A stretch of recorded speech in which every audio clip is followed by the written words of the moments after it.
Assalamualaikum warahmatullahi wabarakatuh. Saya Fatri Yulianti dengan NIM 42222050 dari kelas 2B TRJT. Pada video ini saya akan memaparkan mengenai pencuplikan atau sampling, proses kuantisasi dan pengkodean atau coding. Mekanisme analog to digital converter dimulai dengan menginputkan sinyal analog atau XAT, kemudian dimasukkan ke dalam proses pencuplikan atau sampling yang akan menghasilkan sinyal waktu diskrit atau XN, kemudian dimasukkan ke dalam proses kuantisasi yang akan menghasilkan sinyal terkuantisasi atau XQN, kemudian masuk ke tahap terakhir yaitu proses pengkodean atau coding yang akan menghasilkan nilai-nilai biner atau sinyal digital. Nah, di mana persamaan umum untuk sinyal analog sinusoida ini adalah XAT sama dengan A cos omega AT ditambah theta. Selanjutnya kita akan masuk ke tahap yang pertama yaitu proses pencuplikan atau sampling. Pencuplikan atau sampling merupakan konversi suatu sinyal waktu kontinu menjadi suatu sinyal waktu diskrit yang diperoleh dengan mengambil cuplikan sinyal waktu kontinu pada saat sinyal waktu diskrit. Jadi, jika XAT adalah masukan terhadap pencuplik, maka keluarannya adalah XANTP sama dengan XN, dengan TP dinamakan sebagai selang pencuplikan. Pencuplikan yang digunakan untuk mencuplik sinyal analog adalah pencuplikan periodik, yaitu XN sama dengan XNT, di mana nilai N kurang dari min tak terhingga dan N kurang dari tak terhingga, atau nilai N harus berada di antara rentang min tak terhingga dan tak terhingga. XN adalah sinyal waktu diskrit yang diperoleh dengan mengambil cuplikan-cuplikan sinyal analog XAT setiap T detik.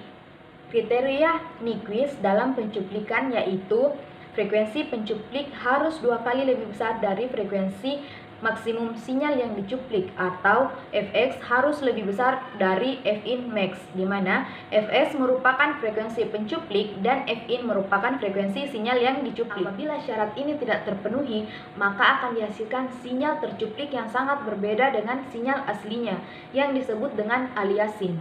Derau aliasing ini timbul akibat dari adanya frekuensi pencuplik yang lebih rendah dari frekuensi yang disyaratkan oleh Nyquist. Nah, derau aliasing bisa diatasi dengan menambahkan filter atau tapis berupa LPF dan BPF yang memiliki orde tinggi, seperti misalnya LPF atau low pass filter dengan jenis Butterwood yang memiliki orde lebih dari atau sama dengan 4. Proses pencuplikan atau sampling dapat dilihat dari ilustrasi di samping. Kemudian, selang waktu TP antara cuplikan yang berurutan dinamakan periode pencuplikan atau selang cuplikan dan kebalikannya yang memiliki persamaan 1/TP sama dengan FP. FP dinamakan sebagai laju pencuplikan dengan satuan cuplikan per detik atau frekuensi pencuplikan.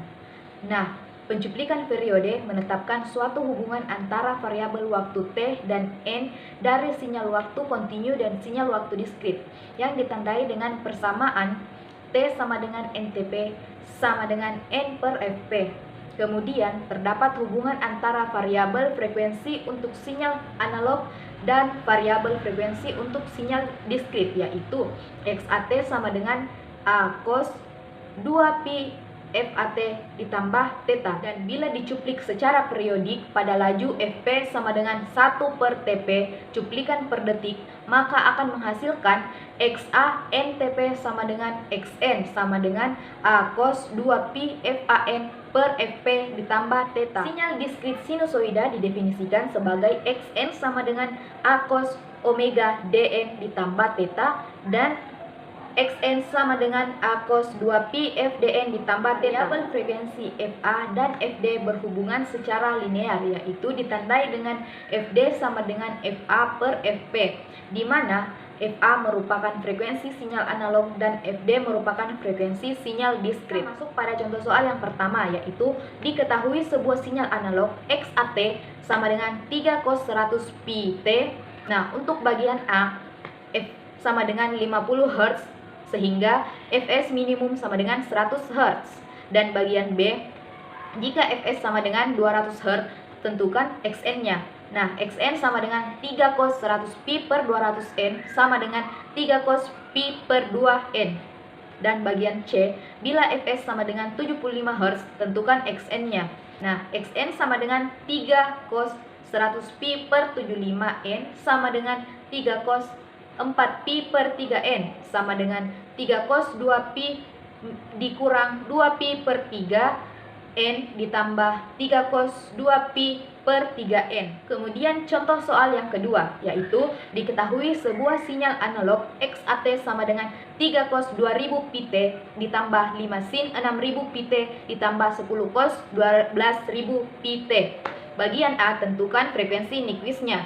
Nah, F1 sama dengan 1 kHz, F2 sama dengan 3 kHz, dan F3 sama dengan 6 kHz. B sama dengan Fmax, yaitu sama dengan 6 kHz. Jadi, Fn sama dengan 2B sama dengan 12 kHz. Bagian B, bila Fs sama dengan 5000 Hz, tentukan Xn-nya. Fs sama dengan 5 kHz sama dengan Fs per 2 sama dengan 2,5 kHz. Xn sama dengan 3 cos 2000 pi per 5000 N ditambah 5 sin 6000 pi per 5000 N ditambah 10 cos 12000 pi per 5000 N. Xn sama dengan 3 cos 2 pi 1 per 5 N ditambah 5 sin 2 pi 3 per 5 N ditambah 10 cos 2 pi 6 per 5 N. Xn sama dengan 3 cos 2 pi 1 per 5 N ditambah 5 sin 2 pi 1 dikurang 2 per 5 N ditambah 10 cos 2 pi 1 ditambah 1 per 5 N. Xn sama dengan 3 cos 2 pi 1 per 5 N ditambah 5 sin 2 pi min 2 per 5 N ditambah 10 cos 2 pi 1 per 5 N. Xn sama dengan 13 cos 2 pi 1 per 5 N dikurang 5 sin 2 pi 2 per 5 N. Yang kedua, kita masuk ke pembahasan mengenai kuantisasi atau quantization. Sinyal digital merupakan sebuah deretan angka atau sampling yang diwakili oleh beberapa digit dengan jumlah tertentu. Proses melakukan konversi sinyal yang telah dicuplik menjadi sinyal digital yang diawali oleh sebuah nilai dengan jumlah digit tertentu disebut kuantisasi. Nilai setiap cuplikan sinyal digambarkan dengan suatu nilai terpilih dari himpunan berhingga nilai-nilai yang mungkin, yang dapat dilihat pada ilustrasi di samping. Gambar di samping menunjukkan proses kuantisasi dengan 4 level. Dapat dilihat pada level 4 terdapat 4 buah sinyal yang menempati level yang sama. Artinya keempat sinyal tersebut dikelompokkan menjadi level yang sama walaupun tingginya berbeda. Demikian pula pada level 1. Operasi pengkuantisasi pada cuplik Xn sebagai Q, Xn, dan Xqn menunjukkan deret cuplikan terkuantisasi pada keluaran pengkuantisasi, sehingga Xqn sama dengan Qxn. Nilai hasil pencuplikan belum tentu tepat sama dengan nilai acuan yang ada, sehingga nilainya disetarakan atau dibulatkan ke nilai acuan yang terdekat. Nilai acuan dalam sinyal tercuplik disebut aras kuantisasi, di mana jarak antara dua aras kuantisasi delta yang berurutan disebut langkah kuantisasi atau quantization step size atau resolusi kuantisasi. Selisih antara cuplikan Xn yang tidak terkuantisasi dan keluaran Xqn yang terkuantisasi dinamakan kesalahan kuantisasi atau quantization error, yang ditandai dengan persamaan Eqn sama dengan Xqn dikurang Xn. Pembulatan kesalahan kuantisasi dibatasi oleh Eqn kurang dari min delta per 2 dan Eqn kurang dari delta per 2. Artinya kesalahan kuantisasi maksimum adalah sebesar delta per 2 atau Eqn harus berada dalam rentang min delta per 2 dan delta per 2, yaitu semakin kecil nilai delta atau semakin tinggi resolusi, maka semakin kecil nilai kesalahan. Namun semakin tinggi nilai resolusi, jumlah bit juga akan semakin besar, sehingga memerlukan kapasitas yang lebih besar juga. Kuantisasi ini merupakan proses yang tidak dapat dibalik, sehingga menyebabkan distorsi sinyal yang tidak dapat diperbaiki. Nah, agar analog to digital converter memiliki ketelitian yang tinggi, maka resolusi harus ditingkatkan dan memperbanyak level kuantisasi. Pada ilustrasi di samping, meliputi langkah-langkah untuk menetapkan delta atau ukuran langkah kuantisasi atau resolusi kuantisasi yang ditandai dengan delta sama dengan Xmax dikurang Xmin, per L dikurang 1, di mana X max dan X min ini menyatakan nilai Xn maksimum dan minimum. Kemudian L merupakan jumlah tingkatan kuantisasi X min dan X max atau interval dinamis. Kemudian tingkatan kuantisasi adalah nilai-nilai yang diizinkan dalam analog to digital converter untuk sinyal diskrit. Kualitas dari output analog to digital converter biasanya diukur dengan SQNR, Signal to Quantization Noise Ratio, yang menyatakan perbandingan antara daya sinyal dan daya derau.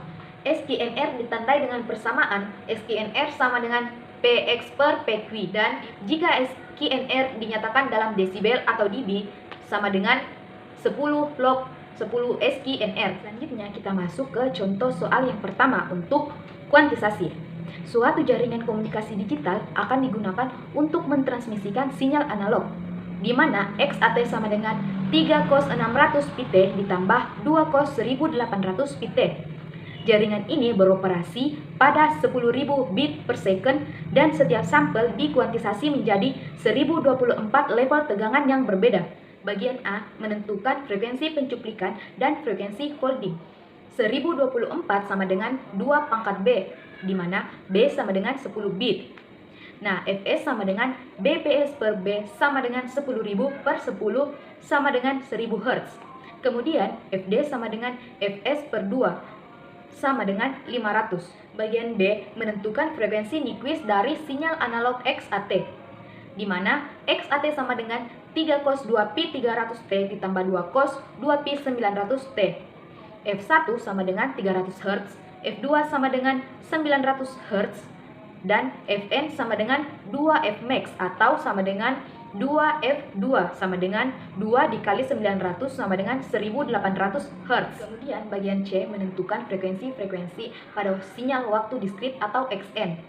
Xn sama dengan 3 cos 2pi 300 per 1000N ditambah 2 cos 2pi 900 per 1000N sama dengan 3 cos 2pi 0,3N ditambah 2 cos 2pi dikali 0,9N sama dengan 3 cos 2pi dikali 0,3N ditambah 2 cos 2pi dikali 1 dikurang 0,1N sama dengan 3 cos 2pi dikali 0,3N ditambah 2 cos 2pi dikali 0,1N.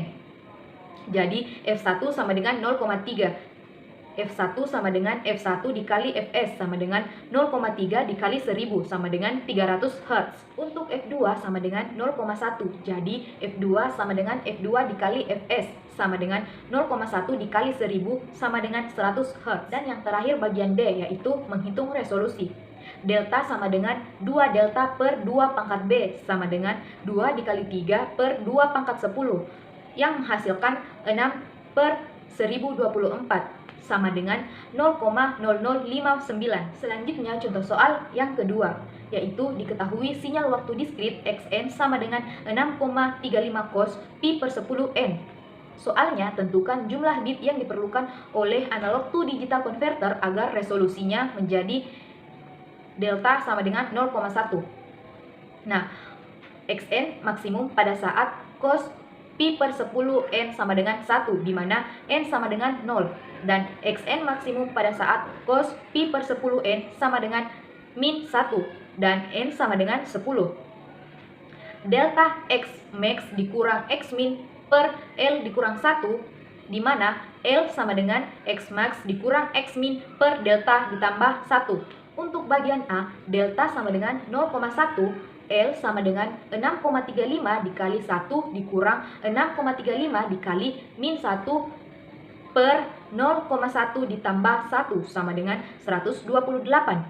Jadi 2B lebih dari atau sama dengan 128, sehingga B sama dengan 7 bit. Untuk bagian B, delta sama dengan 0,02.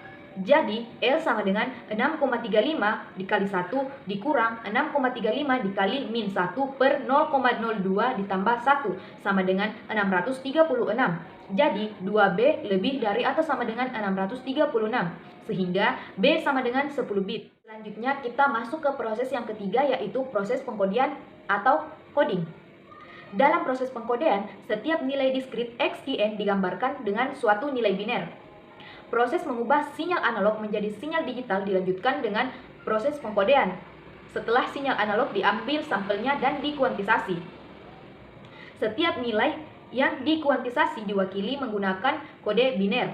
Resolusi pengkodean biner yang menggunakan kombinasi 0 dan 1 bergantung pada jumlah bit yang digunakan dalam representasi ini. Sebagai contoh, 256 sama dengan 2/8. Tingkat kuantisasi yang berbeda dapat diwakili dengan menggunakan 8 bit. Proses pengkodean dalam analog to digital converter memberikan suatu bilangan biner tertentu pada tiap level atau tingkatan kuantisasi. Bila level kuantisasi sejumlah L, maka dibutuhkan sekurang-kurangnya L bilangan biner yang berbeda. Dengan panjang kata B bit, dapat diciptakan 2B angka biner yang berbeda, yang ditunjukkan dengan 2B lebih dari atau sama dengan L, atau B lebih dari atau sama dengan log 2L. ADC atau analog to digital converter praktis sering menggunakan bilangan biner atau basis 2 untuk pengkodean biner, di mana setiap bit menunjukkan pangkat 2. Tempat 2/0 diwakili oleh bit yang paling tidak signifikan atau LSB, sedangkan bit yang paling signifikan MSB menunjukkan pangkat terbesar dari 2. Amplitude terkuantisasi dari sampel secara langsung diwakili dalam bentuk digital oleh bilangan bulat biner. Dalam beberapa keadaan, rentang amplitudo sinyal analog mungkin terlalu lebar atau sinyal mungkin memiliki banyak variasi amplitudo.